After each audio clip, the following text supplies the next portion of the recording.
اگر کسی کو کہا جائے نا قرآن کو انڈرسٹینڈ کرے، قرآن کو سیکھے، کہا جاتا ہے ہماری عمر بڑی ہو گئی ہے، کیا سیکھیں گے، ہمیں یاد نہیں رہتا۔ اس طرح کے ڈفرینٹ کوسچنس آپ کی زندگی میں بھی آئے ہوں گے، آپ نے سنے ہوں گے، لیکن دیکھیں اللہ تعالیٰ قرآن میں کہتے ہیں کہ بے شک قرآن میں نے تیرے لیے آسان کر دیا۔ ہے کوئی سیکھنے والا؟ یہ اللہ تعالیٰ کی پکار ہے قرآن مجید میں۔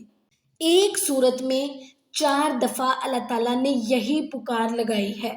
ایک ہم ہیں، شیطان ہمیں بہکاتا رہتا ہے، ہمارے سیکھنے کے کام نہیں ہے، تم رہنے دو اس بات کو۔ جب ہم قرآن پڑھتے ہیں، ناظرہ قرآن جب ہم پڑھتے ہیں، فار ایگزامپل ہم رمضان میں بھی یوزلی ہر کوئی پڑھتا ہے، ہم ایک ایک رمضان میں 5 بھی ختم کر لیتے ہیں، لیکن کیا ہمیں سمجھ آتی ہے؟ ماشاءاللہ بہت سے لوگ ہیں الحمدللہ جنہیں سمجھ آتی ہے، لیکن یہاں میں عام لوگوں کی بات کر رہی ہوں کہ ہمیں کچھ سمجھ نہیں آتی۔